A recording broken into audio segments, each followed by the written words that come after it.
وقال الذين كفروا لا تسمعوا لهذا القرآن والغوا فيه لعلكم تغلبون আল্লাহ রাব্বুল আলামিন বলেন যারা কাফির, যারা অস্বীকার করে আল্লাহকে, পরকালকে বিশ্বাস করে না, কাফির মুশরিক যারা, তাদের চরিত্র হলো, তাদের সেরার উপায় 1 নম্বর কর্মসূচি, তারা প্রথমেই বলে যে আল্লাহর কোরআনের তাফসীর মাহফিল যেন না হয়, আল্লাহর কোরআনের যেন তালিম না হয়, আল্লাহর কোরআনের কথা যেন আলোচনা না হয়। আল্লাহর কোরআনের কথা যখনই হবে তখনই হট্টগোল করবে, ঢোল বাজাবে, বাদ্য বাজাবে, গান বাজনা করবে, 40 ধারা জারি করবে। লা তাসমাউ লিহাযাল কুরআন ওয়ালগাউ ফীহি লাআল্লাকুম তাগলিবুন। আল্লাহ পাক বলেন যারা কাফির, যারা মুশরিক, তাদের কাজ হলো শয়তান যখন আমরা কোরআনুল কারীম তেলাওয়াত করি প্রথমেই আমরা কি বলি বলুন তো? আউযু বিল্লাহি মিনাশ শাইতানির রাজীম। আমরা বিতাড়িত শয়তান থেকে আল্লাহর কাছে সাহায্য চাই। কার কাছে? আর কার ধোঁকা থেকে, ওয়াসওয়াসা থেকে সাহায্য চাচ্ছি? কার কাছ থেকে? শয়তানের। জানেন ধোঁকা না? তাহলে কি বোঝা যায় যে এই কিতাবের প্রধান শত্রু কে? জোরে বলেন, আরো জোরে। জোর হলো না। এই কোরআনের প্রধান শত্রুর নাম কি? সুতরাং এই কোরআন যদি কোনো দাড়িওয়ালা, কোনো টুপিওয়ালা, কোনো হাজি, কোনো আলেম, কোন মুনাফিক আল্লাহর কোরআনে যদি বাধা দেয় বোঝা যাবে সেও হলো শয়তান। কথা কন না কেন? কথাটা কার? আল্লাহ পাক বলেন আল্লাযী ইউওয়াসওয়িসু ফি সুদুরিন নাস মিনাল জিন্নাতি ওয়ান নাস। আল্লাহ পাক বলেন মানুষের অন্তরে ধোঁকা দেয় 2 শ্রেণীর শয়তান। কয় শ্রেণীর শয়তান? একটা হলো ইবলিস শয়তানের বংশধর, ওদের দেখা যায় না। আর একটা হলো মানুষ শয়তান। এই যে কোরআনের মাহফিলে বাংলাদেশে বাধা ছিল কি ছিল না? মাউথপিস কেড়ে নেওয়ার দৃশ্য কি ইউটিউবে নাই? হুজুর ওয়াজ করে, ইউটিউব দেখা যায় যে মাউথপিস কি করতেছে? মাইক্রোফোন কেড়ে নিচ্ছে। এখন নেয় না, তাই না? হ্যাঁ হ্যাঁ, কথা কান না কে? এখনো নেয়। আগে নিচে বেশি, এখন নাই কম। নেয় আগে দিছে রাষ্ট্র বাধা। কে বাধা দিছে? এই জায়গায় একটা মাহফিল হওয়ার কথা ছিল, মাহফিলটা হয়েছে? হ্যাঁ হয়েছে। ওর বাধাটা রাষ্ট্র থেকে আসিল, পুলিশ বাধা দিছে। কারা বাধা দিছে? ওই পুলিশের সাথে আধা বোম পুলিশও বাধা দিছে। মানে পুলিশ গেছে আগে, তা নইলে তোরা শিয়াল আর কুত্তর মতো লাত্তি খায় পলাইনি। ঠিক কিনা কর? ওই সামনে পুলিশ বাপেক দিয়া উনি বাহাদুরি করছে। ঠিক কিনা কর? আর এখনো দেখবেন ওই রকম কিছু লোক কোরআন হাদিসের কথা আলেমরা বলতেছে, কয় হুজুর ঠিক করে ওয়াজ করেন। কয় আমার ভুল হলে কোথায়? তো আপনি এসে ওয়াজ করেন। ওকে আগে হচ্ছে। হ্যাঁ, আল্লাহ বলছেন যে কাফের দেখবেন কেমনে চিনবা। শয়তানের প্রধান কাজ হলো কোরআনে বাধা দেয়। কিসে বাধা দেয়? এই জন্য আউযু বিল্লাহি মিনাশ শাইতানির রাজিম। কাফেররা কোরআন পড়তে বাধা দেয়। সুতরাং আমরা দেখেছি বিগত দিনে কোরআন পড়তে বাধা দিছে, রাষ্ট্র থেকে শুরু করে রাষ্ট্রের একেবারে নিম্নের সেলা পর্যন্ত বাধা দিছে। এখনো মাঝে মধ্যে কোনো কোনো জায়গায় দেখা যায় হুজুর ঠিক করে কথা কয়েন, ওই লোকটাও কি শয়তানের প্রেতাত্মা। ওই লোকটা কি?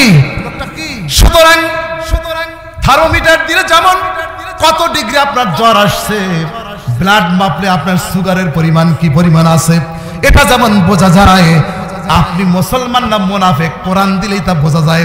আল্লাহর কোরআনের ওয়াজে যে বাধা দেয় সে টাটকা মুনাফিক। ওয়ানাস্তাগফিরুহু ওয়া নু'মিনু বিহি ওয়া নাতাওয়াক্কালু আলাইহি ওয়া নাউযু বিল্লাহি মিন শুরুরি আনফুসিনা ওয়া মিন সাইয়্যাতি আ'মালিনা। من يهد الله فلا مضل له ومن يضلل فلا هادي له ونشهد أن لا إله إلا الله وحده لا شريك له ونشهد أن سيدنا ونبينا ونبينا وحبيبنا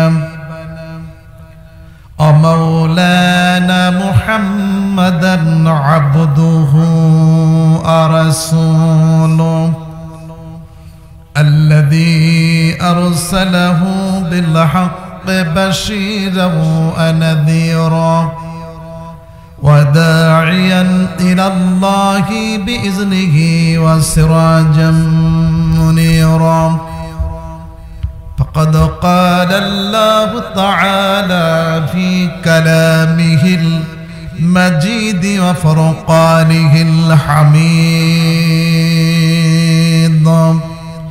أعوذ بالله من الشيطان الرجيم بسم الله الرحمن الرحيم إن الله وملائكته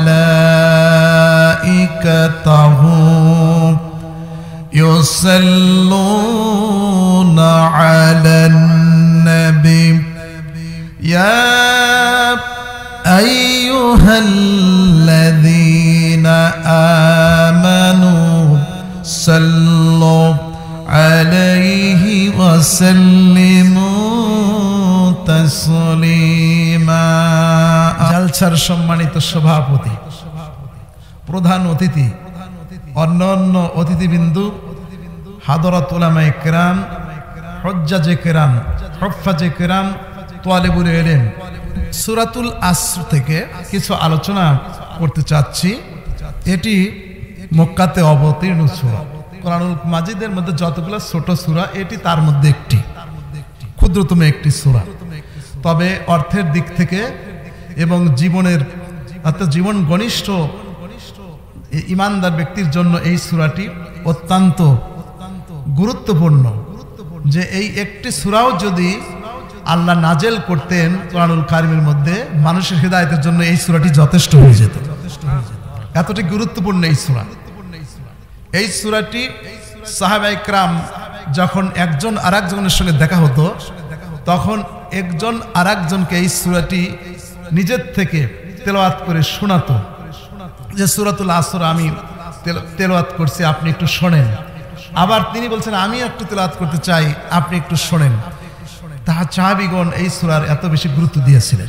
আউযু বিল্লাহি মিনাশ শাইতানির রাজীম বিসমিল্লাহির রাহমানির রাহিম ওয়াল আসর ইন্নাল ইনসানা লাফি খুসর ইল্লাল্লাযীনা আমানু ওয়া আমিলুস সালিহাত ওয়া তাওয়াসাউ বিল হক ওয়া তাওয়াসাউ বিস সাবর সাদাকাল্লাহুল আলিয়্যুল আযীম ওয়া সাদাকা রাসূলুহুন নাবিয়ুল কারীম ওয়া নাহনু আলা যালিকা মিনাশ শাহিদিন ওয়াশ শাকিরিন। বারাকাল্লাহু লানা ওয়া লাকুম ফিল কুরআনিল আযীম। আল্লাহ সময়ের কসম করে ইরশাদ করছেন যে সময়ের কসম, যুগের কসম, শতাব্দীর কসম, জীবনের গুরুত্বপূর্ণ সময়ের জীবন ঘনিষ্ঠ সময় হচ্ছে আসরোক্ত সময়। সেই সময় ও যুগের কসম করে আল্লাহ বলছেন গোটা মানব জাতি অবশ্যই ক্ষতিগ্রস্ত, ক্ষতির মধ্যে আছে। যত মানুষ আছে সকল মানুষ ক্ষতির মধ্যে ক্ষতিগ্রস্ত। যদি চারটি কাজ তারা করতে পারে ক্ষতি থেকে তারা বেঁচে যাবে, তারা ক্ষতিগ্রস্ত হবে না। এই চারটি শর্ত মেনে চললে মানুষ জাতি ক্ষতিগ্রস্ত হবে না। আর চারটি কাজের মধ্যে না থাকলে মানুষের জীবনে যতই সফলতা আসুক মূলত সে ক্ষতিগ্রস্ত এবং ধ্বংসপ্রাপ্ত হবে। আল্লাহ রাব্বুল আলামিন বলেন সমস্ত মানব মণ্ডলী ক্ষতিগ্রস্ত হয়েছে এবং ক্ষতির মধ্যে আছে।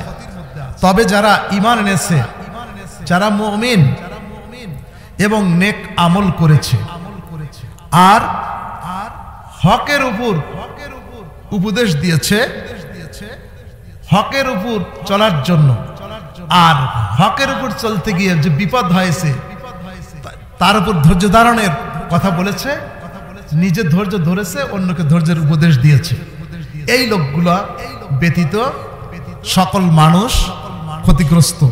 সম্মানিত হাজিরিন, তাহলে আমাদের এই জীবনের উদ্দেশ্য কিন্তু এই সূরার মধ্যে আল্লাহ পাক বলে দিয়েছেন। আমরা যারা মানুষ, আমাদেরকে নিয়েই এই সূরাটি আল্লাহ নাজিল করেছেন। এই সূরাটি যদিও আল্লাহ বলছেন যে মানুষ ক্ষতিগ্রস্ত, মূলত এখানে জিন জাতিকেও বোঝানো হয়েছে। জিন জাতিও যদি এই চারটি কাজ না করে তারাও ক্ষতিগ্রস্ত হবে, কারণ জিন এবং ইনসান এই দুইটা জাতি আল্লাহ ইবাদতের জন্য তৈরি করেছে। ওমা খালাকতুল জিন্না ওয়াল ইনসা ইল্লা লিয়াবুদুন। আল্লাহ পাক বলেন, আমি মানুষ আর জিনকে শুধুমাত্র কেবলমাত্র আমার দাসত্ব করার জন্য, আমার আনুগত্যের জন্য, ইবাদত করার জন্য তৈরি করা হয়েছে। তাহলে সকল মানুষ ক্ষতিগ্রস্ত যদি এই চারটি কাজ করতে তারা না পারে। সম্মানিত হাজিরিন, আল্লাহ কেন সময়ের কসম করলেন? আমরা যদি কোনো কাজ করতে চাই আর কেউ যদি সেই কাজটির গুরুত্ব না দেয়, তাহলে আমরা কসম করে বলি যে আল্লাহর কসম করে বলতেছি। তো আল্লাহ হচ্ছেন সবচেয়ে বড়, আল্লাহ হচ্ছেন মহান, আল্লাহর চেয়ে কেউ বড় নাই। তো আল্লাহ কার কসম করবেন? আমরা কসম করি কার? আর কোন মুসলমানের জন্য, মুমিনের জন্য আল্লাহ ছাড়া অন্য কোনো কিছুর কসম খাওয়া জায়েজ নাই। আপনি বলবেন তোমার মাথা ছুঁয়ে বললাম, তোমার চোখ ছুঁয়ে বলতেছি, এই মাটি শপথ করে বলতেছি, এই জাতীয় শপথ ইসলামে নিষিদ্ধ। মুসলমান শপথ করবে কার নামে? একটু জোরে বলুন। মুসলমানগণ শপথ করবেন কার নামে? আল্লাহর নামে। মুসলমান ইমানদারগণ যা করবেন কার উদ্দেশ্যে? ইন্নাস সালাতি ওয়া নুসুকি ওয়া মাহইয়ায়া ওয়া মামাতি লিল্লাহি রাব্বিল আলামিন। নিশ্চয়ই আমার নামাজ, আমরা যে এত কষ্ট করে শীতের রাত্রে, প্রচন্ড শীত, ঘুমের আরামের ঘুম হারাম করে দিয়ে শীত উপেক্ষা করে ঠান্ডা পানিতে যে ওযু করি, আবার নামাজ আদায় করার জন্য নামাজে চলে যাই, আবার প্রচন্ড রৌদ্র যখন দিন বড় হয়, গরমের দিনে যেহেতু ইমানদারগণ রোজা রাখে এত কষ্ট করে, এই যে রোজা রাখি, এই যে নামাজ পড়ি, এই যে ইবাদত বন্দেগী করি, আল্লাহ বলে বান্দা তোমার এই ইবাদত, তোমার এই নামাজ দুনিয়ার কোনো মানুষকে খুশি করার জন্য নয়, দুনিয়ার কোনো চাকরি বাকরি ব্যবসা বাণিজ্যের প্রমোশন করার জন্য নয়, তোমার নামাজ বান্দা এটা শুধু আমি আল্লাহর জন্য। কার জন্য? তুমি যে কোরবানি করো সেই কোরবানিটাও কার জন্য? যদি অনেক সময় দেখা যায় মানুষ কোরবানি করে, কোরবানির গরুর গলায় মালা পরায়া মানে অনেক এলাকায় ঘুরে নিয়ে আসে, এরকম করে না? মানে লোকজন দেখলো যে অমুক চেয়ারম্যান, অমুক মেম্বার, অমুক এমপি, অমুক প্রধান, অমুক মাতব্বর সাহেব, এই চৌধুরী সাহেব এত বড় উট কিনছে, এত বড় গাভী গরু কিনছে উনি, তা এই উনি ঘুরায় নিয়ে আসতেছে। এটা ঘুরানোর কোনো জিনিস না তো, এই কোরবানিটা তো এরকম কোনো বিষয় না। এটি ইব্রাহিম আলাইহিস সালাম তার আল্লাহর খুশির জন্য, আল্লাহর হুকুম পালন করার জন্য, আল্লাহ নিজের কলিজার টুকরা একমাত্র সন্তানকে তিনি আল্লাহকে সন্তুষ্ট করার জন্য, আল্লাহর কথা পালন করার জন্য, আল্লাহর আদেশ পালন করার জন্য নিজের সন্তানের গলায় তিনি ছুরি চালিয়ে দিয়েছিলেন। আমরা সেই আল্লাহর নবী ইব্রাহিমের সন্তান, মিল্লাতা আবিকুম ইব্রাহিম হুয়া সাম্মাকুমুল মুসলিমিন। ও মুসলমান, সারা দুনিয়াতে যত মুসলমান আছে, বাংলাদেশ, ভারত, পাকিস্তান, এইরকম উপমহাদেশ, মহাদেশ, যেখানে মানুষ আছে, যত মানুষ আছো তোমরা গোটা মানুষগুলা তোমরা তোমাদের পিতার নাম হলো ইব্রাহিম, তিনি তোমাদের নাম রাখছেন মুসলমান। সুবহানাল্লাহ বলেন। হযরত ইব্রাহিম আলাইহিস সালাম তাকে আল্লাহ শিখিয়ে দিয়েছিলেন যে তোমার নামাজ, তোমার কোরবানি, তোমার জীবন মৃত্যু কার জন্য? আল্লাহর জন্য। যেহেতু মানুষের জীবনে সময়ের অনেক দাম, সময়ের দাম দিতে গিয়া মানুষ অ্যাক্সিডেন্ট করে। মানুষ যে অ্যাক্সিডেন্ট করে কিসের জন্য? সময়ের গুরুত্ব দেওয়ার জন্য, যে আমার তাড়াতাড়ি যেতে হবে। এত তাড়াতাড়ি যায় যে যাওয়ার কারণে জীবনটাই শেষ। সময় খুব, টাইম ইজ ভেরি ভ্যালুয়েবল, সময় খুব দামি, but life is more valuable than time. কিন্তু জীবনটা সময়ের চাইতে অনেক দামি। সুবহানাল্লাহ। সময় আমাদের অত্যন্ত ইম্পর্টেন্ট, কিন্তু সময়ের চাইতে আমাদের বেশি দাম আমাদের জীবনের। বান্দা সবকিছু সময়ের সাথে, ফজরের নামাজ বেলা ওঠার পরে পড়লে কি আর নামাজ হবে? যদি বিনা ওজরে কেউ ফজর নামাজ সূর্য ওঠার পরে পরে নামাজ কি হবে? কিন্তু যদি কেউ জাগ্রত না হয় অথবা ওয়াক্তের কথা ভুলে যায়, তখন যখনই জাগ্রত হবে, স্মরণ হবে, সাথে সাথে নামাজ আদায় করে দিতে হবে। সেহরির সময় শেষ হয়ে গেছে, বেলা উঠে যাবে, তখন যদি কেউ রোজা রাখে, সেহরি খায়, আর যদি মনে করে যে এই দিকে সেহরি খাবো আমি ফজরের সময়, বেলা ওঠার সাথে সাথে সেহরি খাবো, আর ওই দিকে রাত্রি 9টা পর্যন্ত ইফতারে যা রাত্রি 9টা বাজাবো, যে এইদিকে একটু পিছনে গেছে ওইদিকে আগে দেবো, ওইদিকে আগে গেছে এইদিকে পিছিয়ে দেবো, এরকম কি সুযোগ আছে? তাহলে এই সময়টা বেঁধে দিয়েছেন কে? এই সময় ইবাদতের সাথে সময়ের সম্পর্ক আছে না নাই? এই রমজান মাসে শাহরু রমাদান আল্লাযী উনজিলা ফীহিল কুরআন হুদাল লিন-নাস ওয়া বায়িনাতিন মিনাল হুদা ওয়াল ফুরকান। আল্লাহ পাক বলেন, সময়ের তিনি কসম করেছেন, এই রমজান মাসে যে রোজা রাখা হয়, রমজান মাসের রোজা, এটা যদি আপনি যদি শাওয়াল মাসে রাখেন, রজব মাসে রাখেন, এটা কি হবে? আবার জিলহজ মাসের 10 তারিখে কোরবানি করেন, শাওয়াল মাসে যদি পয়লা শাওয়াল যদি আপনি কোরবানি করেন, তাহলে কি হবে? কোরবানি করার জন্য আলাদা সাদ, আলাদা সময় আছে না নাই? ফরজ ইবাদতের জন্য ফরজ নামাজ, জোহরের নামাজ যদি আমরা এশার নামাজের সময় পড়ি, আর এশার নামাজ যদি আসর রক্তে পড়ি, তাহলে কি নামাজ হবে? তাহলে বোঝা গেল সব নামাজ, ঈদের নামাজ যদি আমরা আসরের সময় ঈদের নামাজ পড়ি, যে ঈদের নামাজ 2 রাকাত পড়লেই তো হয়, আসর রক্তের সময় আমরা ঈদের নামাজ পড়ব, নামাজটা কি হবে? আল্লাহ সময়ের বর্ণনা করেছেন, কারণ মানুষের জীবনের সময়ের অনেক দাম। 1 সেকেন্ড সময় পাওয়ার কারণে মানুষ জান্নাতি হয়ে যাবে, আর যাদের কপাল পোড়া সময় বেশি পাওয়ার কারণে তারা জাহান্নামী হয়ে যাবে। নাউযুবিল্লাহ বলেন। فأما من ثقلت موازينه فهو في عيشة راضية وأما من خفت موازينه فأمه هاوية وما أدراك ما هي نار حامية। جرب الله أكبر। আল্লাহ পাক যেহেতু সময়ের আমরা অত্যন্ত দাম দেই, সময়ের অনেক মূল্য আমাদের কাছে আছে, সময়ের কারণে যারা রেসলার, যারা পয়েন্ট ভিত্তিক খেলাধুলা করে, মুষ্টিযুদ্ধ করে, নকআউট যারা রেসলার কমব্যাট করে, হুইসেল দিচ্ছে রেফারি, আম্পায়ার বাঁশিতে ফু দিচ্ছে, সময়ের মধ্যে তাকে উঠতে হবে। আবার সময় যদি পার হয়ে যায়, খেলাধুলা যারা করে গোল দেওয়ার জন্য নির্ধারিত সময় দেয়, এরপরে সময় পার হলে আর কোনো কাজ। আবার যদি ড্র হয়, সময় বাড়ানো হয়, সময় পার হয়ে গেছে, এত সাধনা করে এক একটা প্লেয়ারকে কোটি কোটি ডলার দিয়ে ক্রয় করা হয়। সুতরাং সময় চলে গেছে, ওভার শেষ হয়ে গেছে, টাইম শেষ হয়ে গেছে। আপনার আর খেলার আপনি গণিত বাড়ি এসে মিলাইছেন, কিন্তু পরীক্ষার খাতায় গণিতটা অঙ্কটা ঠিক মতো করতে পারেন নাই। এখন সময় চলে গেছে, 3 ঘন্টা পার হয়ে গেছে। আপনি যদি বলেন স্যার আমার অঙ্কটা এখন মনে পড়েছে, 10টা মিনিট সময় দেন, আমি একটু লিখবো, আপনাকে কি দেওয়া হবে? যারা ইনভিজিলেটর তারা কি খাতা দিবে? দিবে?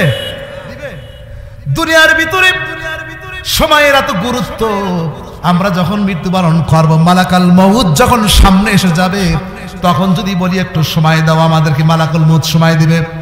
ইজা জাআ আজালুহুম লা ইস্তাকিরুনা সাআতাও ওয়া লা ইস্তাকদিমুন, লা ইস্তাখিরুনা সাআতাও ওয়া লা ইস্তাকদিমুন। যখন মৃত্যু আসবে এক সেকেন্ডও কনসিডার করা হবে না। ঠিক কিনা বলেন?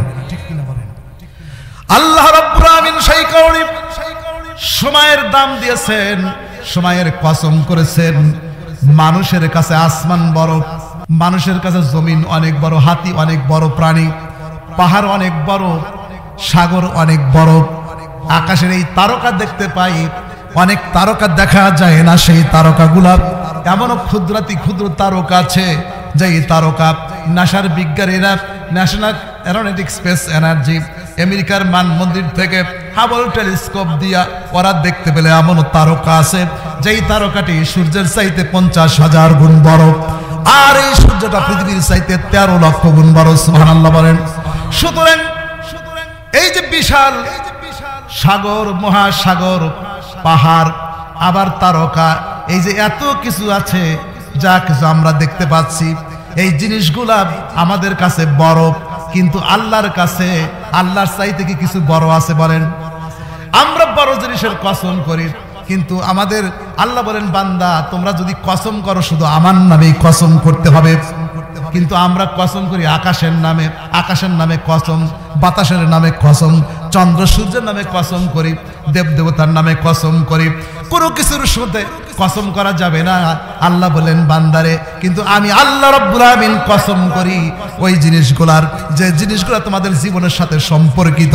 সময় তোমাদের জীবনের অনেক দাম, অনেক গুরুত্ব। সেকেন্ডের 60 সেকেন্ড গেলে তোমাদের 1 মিনিট, 60 মিনিট গেলে 1 ঘন্টা, 24 ঘন্টায় দিন রাত হয়, দিন রাত গেলে সপ্তাহ হয়, সপ্তাহ গেলে মাস হয়, মাস গেলে বছর হয়, বছরের পর শতাব্দী হয়, মহাশতাব্দী হয়। সুতরাং আল্লাহ রাব্বুল আলামিন বলেন, বান্দা ওয়াল আসর ইন্নাল ইনসানা লাফি খুসর ইল্লাল্লাযীনা আমানু ওয়া আমিলুস সালিহাত ওয়া তাওয়াসাউ বিল হক ওয়া তাওয়াসাউ বিস সাবর। জোরে বলুন আল্লাহু আকবার। আল্লাহ বলেন, বান্দা সব মানুষের ক্ষতির মধ্যে আছে। 5 তলা বিল্ডিং করেছে, ছেলে জজ, আর এক ছেলে ব্যারিস্টার, এক ছেলে ডাক্তার, মেয়ের জামাই বিসিএস ক্যাডার, আর এক ছেলে পিএইচডি হোল্ডার, বিশ্ববিদ্যালয়ের টিচার। আল্লাহ বলে, বান্দা এটার মধ্যে কোনো কামিয়াব নাই। কাদ আফলাহা মান যাক্কাহা ওয়া কাদ খাবা মান দাসসাহা। বান্দা তোমার দেহের মধ্যে একটা টুকরা আমি দিয়েছি, সেই টুকরাটি তুমি যখন কোনো অন্যায় করো, কালো স্পট পড়ে যায়। আবার যখন ওই টুকরাটি পরিষ্কার থাকে, গোটা দেহ তখন পরিষ্কার থাকে। আর ওই টুকরাটি যখন কলুষিত হয়, পলিউটেড হয়, করাপ্টেড হয়, গোটা দেহ তখন নষ্ট হয়ে যায়। আলা ওয়াহিয়াল কলব, ওটা তোমার অন্তরে, সেটা হলো তোমার কলব। কাদ আফলাহা মান যাক্কাহা, ওই লোকটা কৃতকার্য হয়েছে যেজন ব্যক্তি আল্লাহ তার দান করা যে কলব আছে, সেই কলবটাকে মিথ্যা থেকে দূরে রেখেছে, সুদ থেকে দূরে রেখেছে, ঘুষ থেকে দূরে রেখেছে, পরনারী থেকে দূরে রেখেছে, গীবত করা থেকে দূরে রেখেছে, এইরকম করে নিজেকে পবিত্র রেখেছে। আল্লাহ পাক বলেন, সেই লোকটাই কৃতকার্য। সুবহানাল্লাহ বলেন। সুতরাং আল্লাহ পাক বলেন, গোটা মানব whole mankind in jeopardy in danger, গোটা মানুষ মন্দরি, তারা লসের মধ্যে আছে, তারা ক্ষতির মধ্যে আছে। কিন্তু যারা ঈমান এনেছে, ঈমান, শুধু ঈমানের যদি কথা বলা যায়, আল্লাহ পাক বলেন, আলিফ লাম মিম যালিকাল কিতাবু লা রাইবা ফি হুদাল লিল মুত্তাকিন আল্লাযীনা ইউমিনুনা বিল গায়ব। আল্লাহ পাক ঈমানের ব্যাখ্যা দিচ্ছেন। যদি কোনো ব্যক্তি দাবি করে আমি ঈমানদার, আল্লাহ বলেন, ঈমানদার ব্যক্তির প্রথম দায়িত্ব হচ্ছে অদৃশ্য বিষয়ের উপর বিশ্বাস স্থাপন করতে হবে। সুবহানাল্লাহ বলেন। প্রথম বিশ্বাস স্থাপন করতে হবে আল্লাহর উপরে। কার উপরে বলুন? আল্লাহর উপরে। দুনিয়ার কোন চোখ কি আল্লাহকে দেখেছেন? দেখা কি সম্ভব? দুনিয়ার কোন চক্ষু এই পৃথিবীতে আল্লাহকে দেখতে কোনোদিন পাবে না। এই কথাটি কার? আল্লাহ বলেছেন লা তুদরিকুল আবসার, এই চোখ তাকে আল্লাহকে ধারণ করতে পারবে না, কিন্তু আল্লাহ সকলকে ধারণ করে, সুবহানাল্লাহ পারে। কিন্তু জান্নাতে আল্লাহ পাককে দেখা যাবে, বেহেশতের মধ্যে আল্লাহকে দেখা যাবে। তো আল্লাহর উপর যে ঈমান আনতে হবে। একজন হিন্দু দেখবেন, সেও কয় যে ভগবানে খুব ডাকলাম, আবার মাঝে মাঝে কয় আল্লাহ, কয় আল্লাহ যে কি করবি, ওরাও আল্লাহ বলে। আল্লাহ কোরআনে সে কথা বলেছেন, লাইন সালাম সাআলতাহুম মান খালাকাস সামাওয়াতি ওয়াল আরদা লা ইয়াকুলুন্নাল্লাহ। হে রাসূল, আপনি কাফির, মুশরিক, ইহুদি, নাসারা যারা বিধর্মী, মক্কার কুরাইশদেরকে বিশেষ করে বলেছেন যে আপনি এদের জিজ্ঞেস করে দেখেন না কেন যে আসমানটা কে বানাইছে, জমিন কে বানাইছে? অবশ্যই তারা বলবে আল্লাহ বানাইছে। কে বানাইছে? আল্লাহ পাক বলেন আমরা আল্লাহকে বিশ্বাস করি। কাফের মুশরিকরা আল্লাহকে বিশ্বাস করে। আব্রাহা কাবা শরীফ ভাঙার জন্য এসেছিল। সেই যুগে কাবা ঘরের মোতাল্লি ছিলেন নবীর দাদা আব্দুল মুত্তালিব। লোকজন বলল, আব্দুল মুত্তালিব আপনি যান আব্রাহার কাছে গিয়ে একটু সুপারিশ করেন যাতে কাবা ঘর না ভাঙে। তো আব্দুল মুত্তালিব সৈন্য সামন্ত নিয়ে আব্রাহা আসছে, খুব পরাক্রমশালী, প্রতাপশালী বাদশাহ। হাতি নিয়ে আসছে। মক্কার মানুষ এর পূর্বে হাতি দেখে নাই। হাতি এত বড় প্রাণী, এর আগে মক্কার মানুষ হাতি কোনোদিন দেখে নাই। বড় বড় হাতি নিয়ে আসছে। আর আব্রাহা বাদশাহ যে হাতির উপরে আসছে, তাফসীরে জালালের মধ্যে আছে তার হাতির নাম ছিল আল মাহমুদ। মাহমুদ নামক হাতির উপরে সে আসছিল। তো সেই হাতি নিয়ে এসে ওয়াদিয়ে মুহাসসার, সেইখানে উনি তাবু গাড়ছিল। কাবা শরীফ থেকে একটু দূরে তাবু গাড়ছে। কিছু সময় পরেই কাবার ভিতর ঢুকবে। তো ওখানে তাবু গেড়ে তারা উট জবাই করছে, দুম্বা ভেড়া জবাই করে খায়। আর আব্রাহার কাছে অনুরোধ করার জন্য পাঠায় দিছে নবীর দাদা আব্দুল মুত্তালিবকে পাঠায় দিছে যে আপনি একটু সুপারিশ করে আসেন, আমরা একটু দর্শ করি আল্লাহ। তো নবীর দাদা পাঠাই দিছে যে তুমি যায়া আমাদের পক্ষ থেকে অনুরোধ করে একটু দেখো তো আল্লাহর ঘরটা যেন না ভাঙে। তা আব্দুল মুত্তালিব যাওয়ার পর অটোমেটিক এই বাদশাহ আর রাসূলুল্লাহর দাদাকে দেখে তার কি মনে হয়েছে, তার জন্য একটা চেয়ারের ব্যবস্থা করলো। সুবহানাল্লাহ। সম্মানের সাথে তার সাথে আচরণ করে পাশে বসালো। বসানোর পরে বলছে আপনি কিছু বলতে চান? বললো হ্যাঁ আমি কিছু বলতে চাই। তো আপনি কি জন্য আসছেন?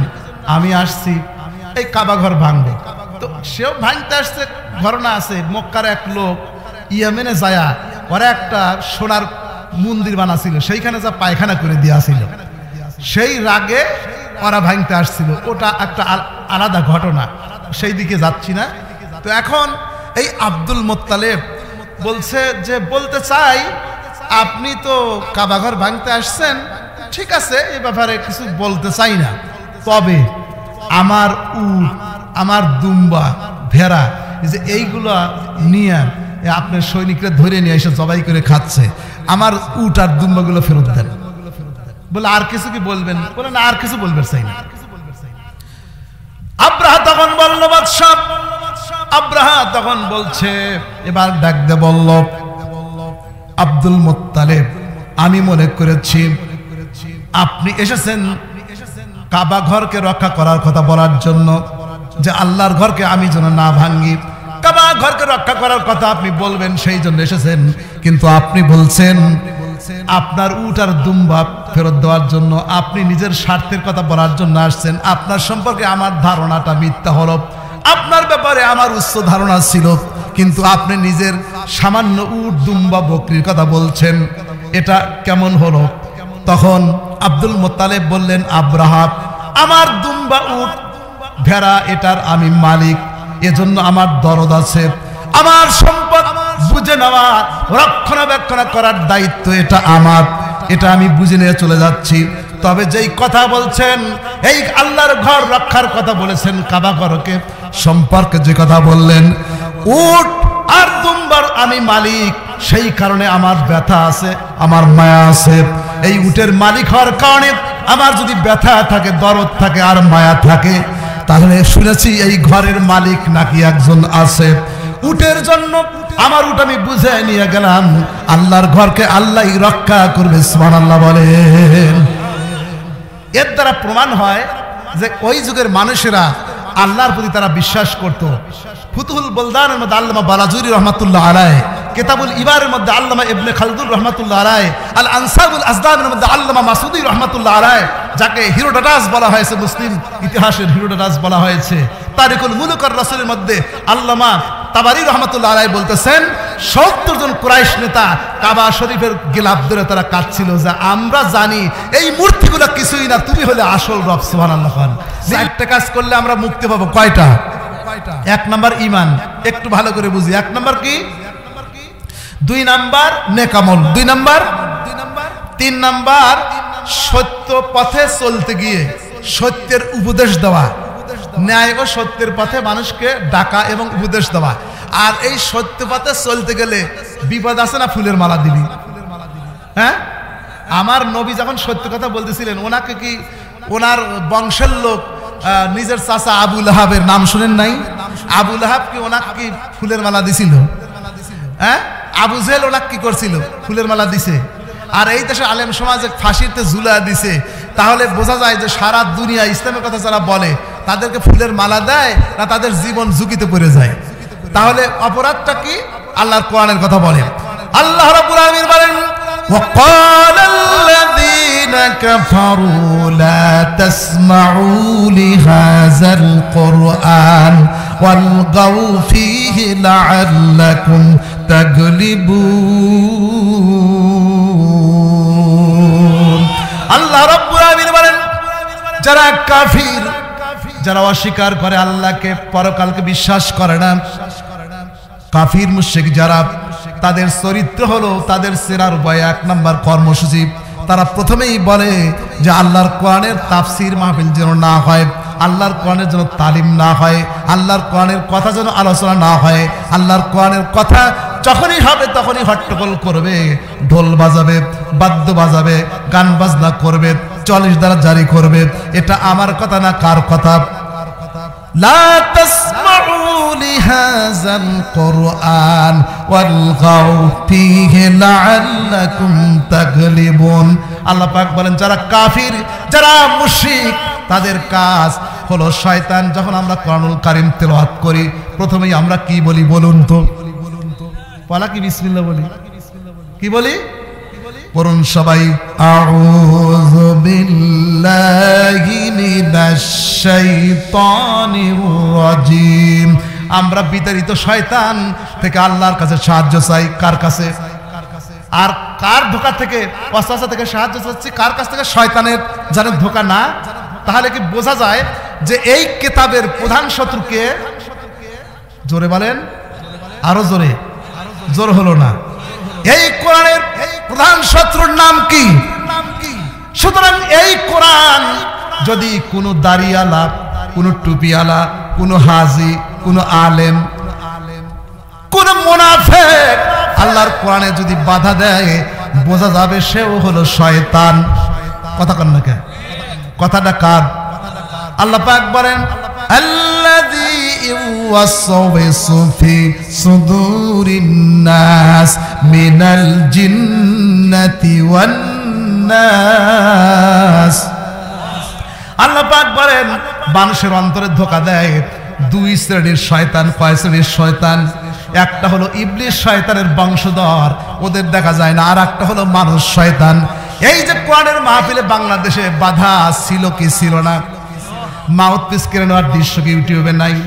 হুজুর ওয়াজ করে, ইউটিউব দেখা যায় যে মাউথপিস কি করতেছে? মাইক্রোফোন কেড়ে নিচ্ছে। এখন নেয় না, তাই না? হ্যাঁ হ্যাঁ, কথা কান না কে? এখনো নেয়। আগে নিচে বেশি, এখন নেয় কম। নেয় আগে দিছে রাষ্ট্র বাধা। কে বাধা দিছে? এই জায়গায় একটা মাহফিল হওয়ার কথা ছিল, মাহফিলটা হয়েছে? হ্যাঁ হয়েছে। ওই বাধাটা রাষ্ট্র থেকে আসিল, পুলিশ বাধা দিছে। কারা বাধা দিছে? ওই পুলিশের সাথে আধা বোম পুলিশও বাধা দিছে। মানে পুলিশ গেছে আগে, তা নলে তোরা শিয়াল আর কুত্তর মতো লাত্তি খায় পলাইনি। ঠিক কিনা কর? ওই সামনে পুলিশ বাপেক দিয়া উনি বাহাদুরি করছে, ঠিক কিনা কন? আর এখনো দেখবেন ওই রকম কিছু লোক কোরআন হাদিসের কথা আলেমরা বলতেছে, কয় হুজুর ঠিক করে ওয়াজ করেন, কয় আমার ভুল হইলে কোথায়, আপনি এসে ওয়াজ করেন, ওকে আগে হচ্ছে। হ্যাঁ, আল্লাহ বলছেন যে কাফের দেখবেন কেমনে চিনবা, শয়তানের প্রধান কাজ হলো কোরআনে বাধা দেয়। কিসে বাধা দেয়? এই জন্য আউযু বিল্লাহি মিনাশ শাইতানির রাজিম, কাফেররা কোরআন পড়তে বাধা দেয়। সুতরাং আমরা দেখেছি বিগত দিনে কোরআন পড়তে বাধা দিছে, রাষ্ট্র থেকে শুরু করে রাষ্ট্রের একেবারে নিম্নের চেলা পর্যন্ত বাধা দিছে। এখনো মাঝে মধ্যে কোনো কোনো জায়গায় দেখা যায় হুজুর ঠিক করে কথা কয়েন, ওই লোকটাও কি শয়তানের প্রেতাত্মা, ওই লোকটা কি। সুতরাং থার্মোমিটার দিলে যেমন কত ডিগ্রি আপনার জ্বর আসছে, ব্লাড মাপলে আপনার সুগারের পরিমাণ কি পরিমাণ আছে এটা যেমন বোঝা যায়, আপনি মুসলমান না মুনাফিক কোরআন দিলেই তা বোঝা যায়। আল্লাহর কোরআনের ওয়াজে যে বাধা দেয় সে টাটকা মুনাফিক। ভাইরা আমার বন্ধুরা, আল্লাহ রাব্বুল আলামিন বলেন আল্লাহু লা ইলাহা ইল্লা হুয়াল হাইয়ুল কাইয়ুম, আল্লাহ চিরন্তন, আল্লাহ শাশ্বত। আল্লাহর উপর যে আমরা ঈমান আনবো, এক নম্বর ঈমান আনতে হবে কার উপরে? হামজা লাম জবর আল, লাম কারা জবর লা, হা পেশ হোক, এই আল্লাহ শব্দের জাতি নাম। হামজা যদি বাদ দেন থাকে লিল্লাহি মা ফিস সামাওয়াতি ওয়া মা ফিল আরদ, এবার বাদ দিলাম লাহু মুলকুস সামাওয়াতি ওয়াল আরদ, এবার বাদ দিলাম থাকে হু ওয়াল্লাহুল্লাযী লা ইলাহা ইল্লাহু আলিমুল গায়বি ওয়াশ শাহাদাতি হুয়ার রহমানুর রহিম।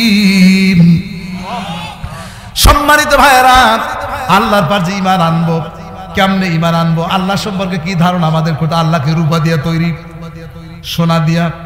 আল্লাহ কয় হাত লম্বা? আল্লাহ কত মোটা? আল্লাহ কি কালা না সাদা? আল্লাহ কোন বংশে জন্মগ্রহণ করেছে? আল্লাহর বাড়ি কোন দেশে, কোথায় থাকেন?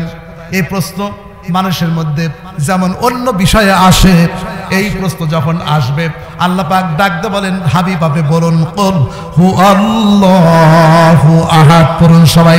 আল্লাহর উপর যে ঈমান আনবো, কেমনে ঈমান আনবো? আল্লাহ সম্পর্কে কি ধারণা আমরা রাখবো? আল্লাহ জবাব দিচ্ছেন বান্দা বলো কুল হু আল্লাহু আহাদ, হাবিব বলুন আল্লাহ তিনি এক। আল্লাহ কয়জন?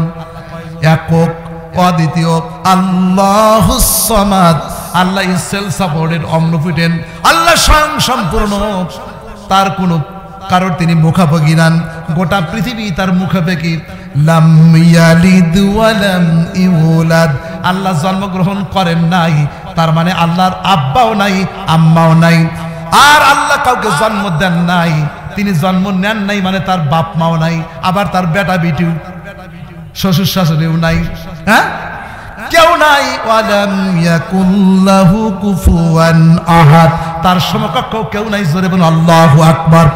আল্লাহ পাক বলেন বান্দা আমার আল্লাহ সম্পর্কে বিশ্বাস করতে হবে চারটা বিষয়। কয়টা? আল্লাহ পাক বলেন তার সিফাতি নাম হলো, এক হাদিসের মধ্যে আছে 99টা সিফাতি নাম, আবার অন্য জায়গায় আছে আল্লাহর 1000 সিফাতি নাম। সুবহানাল্লাহ বলেন। আল্লাহর সিফাতি নাম হলো, আল্লাহর নাম রাজ্জাক। আল্লাহর নাম কি? আল্লাহ রাব্বুল আলামিন বলেন ওয়া মা মিন দাব্বাতিন ফিল আরদি ইল্লা আলাল্লাহি রিজকুহা। আল্লাহ পাক বলেন পৃথিবীতে এমন কোনো প্রাণী নাই যেই প্রাণীর রিজকের দায়িত্ব আল্লাহ গ্রহণ করেন নাই। সুবহানাল্লাহ বলেন। আল্লাহ রিজকের মালিককে কেউ যদি বলে এই বছর যদি আমি এই জমির ধান না হইতো আমি না খায় মারা যেতাম, এটা শিরকি। এটা কি? ভাইরা আমার বন্ধুরা, সন্তান দেয় কে? হ্যাঁ, আল্লাহ সন্তান দেওয়ার মালিক। বাদাল বাড়িতে মানুষ যায়, আবার সাজাদপুরে মানুষ যায় খিচুড়ি রান্না করে, আছে না নাই? কথা বলেন। ওই বাড়ির পুরুষগুলা ওরা কি চুরি পরে না কেন? যেই বাড়ির মহিলারা বাদাম উড়াইয়া ওই যে সাজাদপুরে যায়, ওখানে গিয়া খিচুড়ি বিলায় আসে, বলুন তো যে লোকটা কবরে শুয়ে আছে ওই লোকটা যদি জিন্দা হয়, একটা পশম কি আপনার ওনার কারণে কি একটা পশম খারাপ হবে? উনি কি একটা মাছি তৈরি করতে পারবেন? আল্লাহ রাব্বুল আলামিন বলেন ইয়া আইয়ুহান নাস দুরিবা মাসালুন ফাসতামিউ লা ইন্নাল ইন্নাল্লাযীনা তাদউনা মিন দুনিল্লাহ লা ইয়াখলুকু যুবাবা। আল্লাহ পাক বলেন দুনিয়ার মানুষ তোমরা শোনো, तमाम পৃথিবীর যত মানুষ আছো সকল মানুষ যদি তোমরা এক হও, গোটা পৃথিবীর মানুষ সকল প্রচেষ্টা করে একটা মাছিও তোমরা তৈরি করতে পারবা? কোন কারখানার ভিতরে কি মাছি তৈরি হয়? আল্লাহ পাক বলেন মাছি তো তৈরি করতে পারবাই না। ওয়াইয়াসদুবহুমুজ যুবাবু শাইআ, ওই মাছি যদি তোমার এক টুকরা খাবার ছিনিয়ে নেয় অথবা সামান্য কোনো বিষয় তোমার কাছ থেকে যদি ছিনিয়ে নেয়, লা ইয়াস্তানকিযুহু মিনহু, মাছির কাছ থেকে তুমি সেটা ফিরিয়ে আনতে পারবে না। দাউফাত তালিবু ওয়াল মাতলুব, আল্লাহ পাক বলেন যার কাছে চায় আর যে চায় উভয়ই দুর্বল, তাদের কোনো ক্ষমতা। যার কাছে আপনি চাইলেন উনি যদি জিন্দা হয়, তার বাপও যদি জিন্দা হয়, দুনিয়ার লক্ষ কোটি পীর আর পীরের বাপ, পীরের বাপের বাপ যদি এক হয়, আল্লাহ বলে মাটির নিচে যে এই যে তোমরা বালু, একটা পৃথিবীর মানুষ বালুও তৈরি করতে পারবে। কথা বলেন, আল্লাহ সম্পর্কে বিশ্বাস রাখতে হবে। হিন্দুরা আল্লাহ বিশ্বাস করে, কিন্তু 360 কোটি দেবদেবতা মানে, 360 কোটি দেবদেবতা মানে। ঈসা আলাইহিস সালাম দুনিয়াতে আসলেন, ওরা বলল মারিয়ম তোমার বাবা মা ভালো মানুষ, তুমি এই ছোট্ট বাচ্চা কোথায় জন্মগ্রহণ করালে, তার বাবার নাম কি? আল্লাহ আগেই বলেছেন সন্তানটিকে ইশারা করো। ওরা বলল কাইফা নুকাল্লিমু মান কানা ফিল মাহদি সাবিয়া, শিশু যে দোলনায় আছে কেমনে কথা বলবে? এই শিশু জবান করে বলল আমি আব্দুল্লাহ, আমি আল্লাহর বান্দা, সুবহানাল্লাহ বলেন। এই শিশু যখন বড় হলো, ওরা বলল আপনি যে নবী তার কি ডকুমেন্ট, তার কি প্রমাণ? এবার তিনি বললেন প্রমাণ কি চাও? ওরা বলল এই লোকটা অন্ধ, একটু তাকে ভালো করে দাও। আল্লাহর নবী ঈসা আলাইহিস সালাম হাত বুলালেন চোখে, সাথে সাথে চোখ ভালো হয়ে গেল, সুবহানাল্লাহ বলেন। এরপরে কুষ্ঠরোগী বলে ডেকে বলতেছে আমি এই যে কুষ্ঠরোগী আছে ভালো করেন, উনি হাত মোছে করে দিচ্ছেন, তার নাম ঈসা মাসি। স্পর্শ করার সঙ্গে সঙ্গে কুষ্ঠরোগী ভালো হয়ে গেল। ছোট্ট ছোট্ট বালকরা বলল আমরা মাটি দিয়া পাখি বানাইছি, এই পাখির মধ্যে আপনি প্রাণ দিয়ে দেন। তিনি পাখির ভিতর ফু দিছেন, পাখি আসমানে ওড়া শুরু করে দিল, সুবহানাল্লাহ বলেন। ছোট্ট বাচ্চারা বলল কি খেয়েছি বলুন? তিনি তখন বলতেন এই পরিমাণ খাবার খেয়েছো, আর তোমার আম্মার পাতিলের মধ্যে এই পরিমাণ খাবার আছে, সুবহানাল্লাহ বলেন। এরপরে তারা বলল আর একটা বিষয় যদি প্রমাণ করতে পারো আমরা বুঝে নেব যে তুমি আল্লাহর নবী। বলে কি করতে হবে? কয় মরা মানুষ তাজা করে দেখাও, জিন্দা করে দেখাও। তিনি বলেন কুম বিইজনিল্লাহ, আল্লাহর হুকুমে জিন্দা হয়ে যাও। সঙ্গে সঙ্গে মৃত্যু জিন্দা হয়ে কালেমা পড়ে। আর ওরা তখন বলল বাপ রে বাপ, কানা ভালো হয়, কুষ্ঠরোগী ভালো হয়, আকাশে পাখি বাটি দিয়ে পাখি আকাশে উড়ে দেয়, মুর্দাকে জিন্দা করে, এটা মানুষ না, এটা আল্লাহর বেটা। জোরে কান নাউজুবিল্লাহ। এটা কি বললো? ওয়াকালাতিন নাসারা ঈসা ইবনুল্লাহ, তারা বলে ঈসা হলো আল্লাহর বেটা। ওয়াকালাতিল ইয়াহুদু উযাইর ইবনুল্লাহ, আর ইহুদিরা বলে উযাইর হলো আল্লাহর বেটা, নাউজুবিল্লাহ বলেন। সুতরাং সময় পেলাম না, আল্লাহর ব্যাখ্যাই দিলেই তো 3 দিন চলে যাবে। তারপরে রাসূলের ব্যাখ্যা, ফেরেশতার ব্যাখ্যা, জান্নাতের ব্যাখ্যা, জাহান্নামের ব্যাখ্যা, এই সব বিষয়ের উপর ঈমান আনতে হবে। তার উপর আবার কি নেক আমলের ব্যাখ্যা, আর সবর করতে হবে, সৎ কাজের আদেশ, এবং আদেশ দিতে গিয়ে যে বিপদ হবে তার উপর সবর। ছোট্ট ছোটাটি খুব ছোট, মা একটি ক্ষুদ্র নাম, কিন্তু তামাম দুনিয়ার মধু। বলুন সুবহানাল্লাহি ওয়া বিহামদিহি। সম্মানিত ভাইয়েরা, বিশ্বাস করতে হবে আল্লাহর 4টা বৈশিষ্ট্যের উপরে। 1 নাম্বার হলো আল্লাহর সিফাত মানে অ্যাডজেক্টিভ। আল্লাহ রেজেক দেয়, এই রেজেক দুনিয়ার কেউ দিতে আর পারে? এই বিশ্বাস যদি করি তাহলে আমাদের ঈমান থাকবে না। ইজ্জত দেওয়ার মালিককে। কেউ যদি মনে করে আমি তো ক্ষমতায় আছি, আমার পার্শ্ববর্তী রাষ্ট্র ভারত যদি আমার পাশে থাকে, আমার সম্মান কেউ ছিনিয়ে নিতে পারবে না, তাহলে আল্লাহর সঙ্গে শিরিক করলো। সম্মান দেওয়ার মালিককে। কুলিল্লাহুম্মা মালিকাল মুলক তুতিল মুলকা মান তাশা ওয়া তানজিউল মুলকা মিম্মান তাশা ওয়া তুইজ্জু মান তাশাউ ওয়া তুযিল্লু মান তাশা বিয়াদিকাল খায়র ইন্নাকা আলা কুল্লি শাইইন কাদির। আল্লাহ কয় আমি বাদশা দেই, বাদশাহী দেই, রাজত্ব আবার যাকে ইচ্ছা তার কাছে ছিনিয়ে নেই। আমি সম্মানিত করি আবার লাঞ্ছিত করি। সবকিছু করার মালিককে। আল্লাহ ইজ্জত দেয়, আমরা যদি ইজ্জত চেয়ে নেই বা নিজের সম্মান নিজের বাড়াতে চাই, এটা কি পারা যাবে? কাউকে যদি আল্লাহ বেইজ্জতি করে, কেউ তাকে সম্মান দিতে পারবে না। আর আল্লাহ যদি কাউকে সম্মানিত করে, দুনিয়ার কেউ তারে বেইজ্জতি করবে না, পারতে না। ঠিক কিনা বলেন? এই সম্মান দেওয়ার মালিক এই আল্লাহ সম্মান দেয়, পৃথিবীর কেউ সম্মান দিতে পারে, এই বিশ্বাস করার নাম শিরিক। বিশ্বাস করার নাম কি? এইরকম আল্লাহর যত সিফাত আছে সকল সিফাতের উপর বিশ্বাস করার নাম ঈমান। বিশ্বাস করার নাম কি? আল্লাহর ক্ষমতার উপর বিশ্বাস। আচ্ছা, এখানে যে খুব সংক্ষেপে বলছি, এইখানে যে প্যান্ডেল করছেন, এই প্যান্ডেলে খুঁটি আছে না নাই? এই খুঁটি ছাড়া আমরা কি এরকম একটা প্যান্ডেল বানাতে পারবো? আমরা এই যে স্টেজ বানাইছি, এই যে এখানে মনে করেন যে টেবিল আছে, চেয়ার আছে, তারপরে তক্তা আছে, এটা ছাড়া কি মঞ্চ হবে? আল্লাহ যে আসমান বানাইছে কয়টা খুঁটি আছে? তাহলে এই যে আল্লাহ বিশাল আসমান তৈরি করছেন, একটা খুঁটিও নাই, এটা হলো আল্লাহর ক্ষমতা। সুবহানাল্লাহ বলেন। এইরকম আল্লাহ পাকের অসংখ্য ক্ষমতা, এইরকম আল্লাহর ক্ষমতার উপর বিশ্বাস করার নাম কি? ঈমান। ক্ষমতার মালিক কে? আর আমরা বলি ক্ষমতার মালিক জনগণ। ক্ষমতার মালিক যদি জনগণ হইতো তাহলে আপনার চোখের পাওয়ার কি কমে যেত কখনো? এই চোখটা তো আপনারই, চোখের পাওয়ার কমে কেন? ক্ষমতার মালিক যদি আপনি হতেন, আপনার কালো চুলগুলো পাকা হয় কেন? আপনি তো ক্ষমতার মালিক। ক্ষমতার মালিক যদি আপনি হতেন, আপনার যৌবন হারিয়ে যায় কেন? ক্ষমতার মালিক আপনি হলে আপনি স্ট্রোক করেন কেন? হার্ট অ্যাটাক করেন কেন? আপনার বাল্ব কিডনি কেন নষ্ট হয়? কথা বলেন। এই ক্ষমতার মালিক কে? আল্লাহ ক্ষমতার মালিক। আল্লাহ বলে, বান্দা দুনিয়ার কেউ ক্ষমতার মালিক না।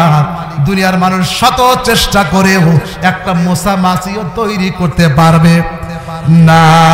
সুতরাং আল্লাহর উপর ঈমান আনতে হবে, আল্লাহর ক্ষমতার উপরে, আল্লাহর সিফাতের উপরে, এইরকম করে আল্লাহ পাকের জাতের উপর ঈমান আনতে হবে।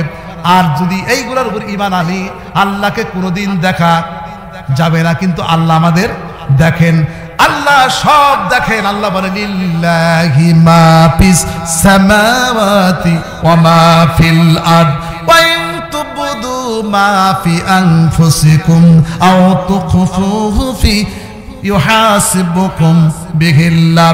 আল্লাহ বলে, বান্দা আসমান জমিনে যা আছে সবের মালিকানা তার, সব তিনি দেখেন, সবকিছু তিনি পরিচালনা করেন।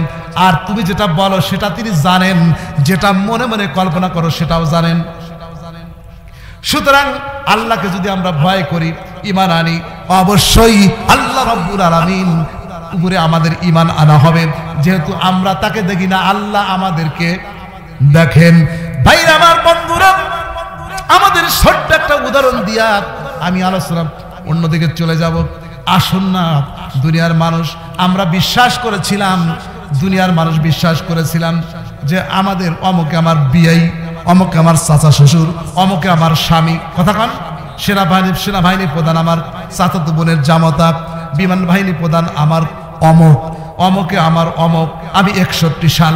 আল্লাহ কয়, তোর নো টাইম, কোনো সালই নাই, এখনই তোর পতন হবে। কথা বলেন। সুতরাং আল্লাহর উপর ক্ষমতা বিশ্বাস করতে হবে। ইউনূস আলাইহিস সালাম মাছের পেটে গেলেন, আল্লাহ মাছকে অর্ডার দিলেন, মাছ ইউনূস আলাইহিস সালামকে গিলতে পারলেন। ইব্রাহিম নবীকে আগুনে ফেলে দিলেন, আল্লাহ অর্ডার করলেন, কুনি বারদা ওয়া সালামান আলা ইব্রাহিম, আগুন ইব্রাহিমের উপর আরামদায়ক ঠান্ডা হয়ে যাও। নমরুদের সাধ্য নাই আগুনে পোড়া দিতে পারে, আল্লাহ যাকে রক্ষা করবেন দুনিয়ার কেউ তাকে মারতে পারে না। সুতরাং ক্ষমতার পরিবর্তন আছে না নাই? আমরা বিশ্বাস করি না।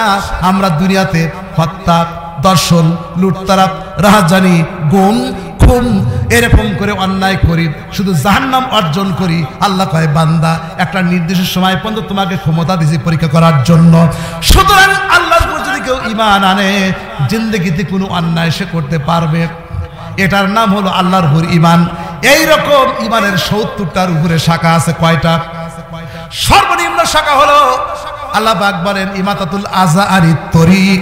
রাসূলুল্লাহ বলেন, রাস্তার ভিতর যদি একটা কাঁটা পড়ে থাকে, একটি ময়লা পড়ে থাকে যেটা মানুষকে কষ্ট দেয়, ওই বস্তু যদি সরায় দেয়, ওটা ঈমানের সর্বনিম্ন স্তর। সুবহানাল্লাহ বলেন। আর সবচেয়ে ঈমানের প্রথম উপাদান হলো লা ইলাহা ইল্লাল্লাহু মুহাম্মাদুর রাসূলুল্লাহ। সুতরাং আল্লাহ ছাড়া কোনো ইলাহা নাই, আল্লাহ ছাড়া কোনো আইনদাতা নাই, আল্লাহ ছাড়া কোনো বিধানদাতা নাই। আল্লাহ যদি বিধানদাতা হয়, আল্লাহ যদি রিজিক দাতা হয়, তাহলে আল্লাহর চাইতে ভালো সাহায্যকারী কেউ আছে? এই কোরআন, এটা কি আল্লাহর কোরআন? আল ইয়াউমা আকমালতু লাকুম দীনাকুম ওয়া আতমামতু আলাইকুম নি'মাতি ওয়া রাদিতু লাকুমুল ইসলাম দীনা। আল্লাহ পাক বলেন, আমি ইসলামকে পরিপূর্ণতা দান করেছি, আর ইসলাম তোমাদের একমাত্র ধর্ম, মনোনীত ধর্ম আমার কাছে। যেহেতু ইসলাম একমাত্র মনোনীত ধর্ম আর আল্লাহ বলেন আমি এই দিনকে পূর্ণতা দান করেছি, তাহলে ইসলামের ভিতর এবার দেখেন আল্লাহ আমাদের জন্য চন্দ্র বানালেন, আমাদের জন্য সূর্য বানালেন, মাটি তৈরি করলেন, সাগর বানালেন, মহাসাগর বানালেন, আবার অক্সিজেন দিলেন, আবহাওয়া দিলেন, সব আল্লাহ করলেন, ফল দিলেন, আবার স্ত্রী দিলেন, যৌবন দিলেন, কণ্ঠ দিলেন। সেই আল্লাহ এত কিছু বানাইলেন, সেই আল্লাহ আমার আপনাকে বানায়া কাফের মুশরিকদের কাছ থেকে কি আইন নেওয়ার কথা বললেন যে তোমাদের তৈরি করে এত কিছু দিলাম কিন্তু আইনটা আমি বানাবার পারলাম না, এটা কাফের আর মুশরিকদের কাছে নিও, তাই বলছে মাল্লাম ইয়াহকুম বিমা আনজালাল্লাহ ফাউলাইকা হুমুল কাফিরুন। আল্লাহ পাক বলেন যে বা যারা অফিস আদালতে কোর্ট কাছারিতে রাষ্ট্রে আমার আইন দিয়া রাষ্ট্র চালায় না, বিচার করে না, আদালত চালায় না, তারাই হলো কাফের। জোরে জোরে বলেন নাউজুবিল্লাহ। সুতরাং আল্লাহর উপর ঈমান আনার অর্থ হচ্ছে আল্লাহর আইনের উপর বিশ্বাস করা। সুবহানাল্লাহ বলেন। আল্লাহর ক্ষমতার উপর বিশ্বাস করা, আল্লাহর জাতের উপর বিশ্বাস করা, আল্লাহর সিফাতের উপর বিশ্বাস করা। শুধু আল্লাহর উপর বিশ্বাস করাটাই সর্বনিম্ন 7 দিন সময় যদি পাওয়া যায়, কোরআনের ভিতরে এই ব্যাখ্যাগুলো আছে, ব্যাখ্যা করা সম্ভব। আল্লাহ পাক এগুলো আমাদের বোঝার তৌফিক দান করুন, আমিন।